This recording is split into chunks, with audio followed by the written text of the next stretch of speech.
Di sebuah lembah yang tersembunyi, ada sebuah desa kecil bernama Surya Kencana. Desa ini terkenal dengan satu hal aneh. Tidak ada satupun bayangan di desa itu. Meskipun matahari bersinar terik di langit, tak ada satupun pohon, rumah, atau manusia yang memiliki bayangan. Fenomena ini menarik banyak peneliti. Namun tidak ada yang dapat menemukan penjelasan logis. Di desa ini, hidup seorang pemuda bernama Andi. Dia dibesarkan oleh kakeknya, Pak Surya, yang selalu memperingatkannya agar tidak keluar rumah saat senja. Pak Surya sering berkata, saat senja tiba, sesuatu yang gelap dan tak terlihat akan menghampiri desa ini. Bayangan yang hilang akan mencari pemiliknya. Namun, seperti pemuda pada umumnya, Andi tak terlalu memedulikan peringatan kakeknya. Suatu malam, Andi dan teman-temannya memutuskan untuk bermain petak umpet setelah senja. Desa yang biasanya terasa damai mendadak berubah menjadi mencekam. Angin bertiup kencang, dan suara gemerisik dedaunan terdengar seperti bisikan-bisikan yang menyeramkan. Andi bersembunyi di balik sebuah pohon besar yang berada di ujung desa. Setelah beberapa lama, Andi mulai merasa ada yang tidak beres. Udara di sekelilingnya semakin dingin, dan dia merasa ada sesuatu yang mengawasinya. Ketika dia hendak keluar dari persembunyiannya, tiba-tiba dia mendengar suara gemerisik di belakangnya. Andi berbalik dan melihat sesuatu yang membuat darahnya membeku. Di depannya berdiri sesosok bayangan hitam tanpa bentuk jelas, melayang-layang di udara. Bayangan itu tampak hidup, bergerak perlahan mendekati Andi. Ketakutan, Andi mencoba berteriak, tapi suaranya tertahan di tenggorokan. Bayangan itu semakin dekat, dan Andi bisa merasakan dinginnya yang menusuk tulang. Andi berlari secepat mungkin, menuju rumah kakeknya. Dia mendapati pintu rumah terbuka dan langsung masuk, menutup pintu dengan keras.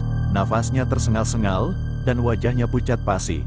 Pak Surya yang mendengar keributan segera menghampirinya. "Apa yang terjadi, Andi?" tanya Pak Surya dengan nada khawatir. Andi menceritakan apa yang baru saja dilihatnya. Wajah Pak Surya berubah muram. "Aku sudah memperingatkanmu, Andi. Bayangan itu adalah jiwa-jiwa yang terperangkap. Mereka adalah orang-orang yang pernah tinggal di desa ini dan mencoba melawan kutukan. Kini mereka berkeliaran mencari tubuh baru untuk dihuni." Pak Surya kemudian bercerita bahwa desa Surya Kencana pernah dihuni oleh seorang dukun sakti yang memiliki ilmu hitam. Dukun itu, karena dendam terhadap warga desa yang mengusirnya, mengutuk desa ini sehingga bayangan menghilang dan menjadi tempat bagi jiwa-jiwa tersesat untuk berkeliaran. Setiap kali senja tiba, jiwa-jiwa itu muncul untuk mencari tubuh baru, berharap bisa terbebas dari kutukan dengan mengambil alih tubuh seseorang. Malam itu, Andi tak bisa tidur. Bayangan yang dilihatnya terus terbayang di benaknya. Esok paginya, dia memutuskan untuk mencari tahu lebih jauh tentang kutukan itu. Andi pergi ke rumah Pak Dharma, seorang tetua desa yang dikenal memiliki pengetahuan luas tentang sejarah desa. Pak Dharma menyambut Andi dengan ramah dan mendengarkan ceritanya dengan seksama. Setelah mendengar cerita Andi, Pak Dharma mengangguk pelan. "Aku tahu tentang kutukan itu, ada cara untuk menghapusnya, tapi sangat berbahaya." Pak Dharma kemudian menjelaskan bahwa ada sebuah buku kuno yang berisi mantra untuk menghapus kutukan itu. Buku itu tersimpan di hutan larangan, tempat di mana dukun sakti itu pernah tinggal. Namun, untuk mengambil buku itu, seseorang harus berhadapan dengan berbagai roh jahat yang menjaga tempat itu. Andi merasa ketakutan, tapi tekadnya sudah bulat. Dia tidak ingin hidup dalam ketakutan sepanjang hidupnya. Bersama Pak Dharma, Andi mempersiapkan diri untuk perjalanan ke hutan larangan. Mereka membawa berbagai perlengkapan, termasuk jimat-jimat pelindung dan senjata tradisional. Perjalanan ke hutan larangan penuh tantangan. Mereka menghadapi berbagai rintangan dan makhluk aneh yang mencoba menghentikan mereka. Namun, dengan keberanian dan keteguhan hati, mereka berhasil mencapai tempat di mana buku itu disimpan. Di tengah hutan, terdapat sebuah gua gelap yang dipenuhi aura mistis. Dengan hati-hati, mereka memasuki gua itu. Di dalamnya, mereka menemukan sebuah altar tua dengan buku kuno terletak di atasnya. Saat Andi hendak mengambil buku itu, tiba-tiba bayangan-bayangan hitam muncul dari kegelapan, berusaha mencegah mereka. Pertarungan sengit terjadi. Andi dan Pak Dharma menggunakan segala kekuatan mereka untuk melawan bayangan-bayangan itu.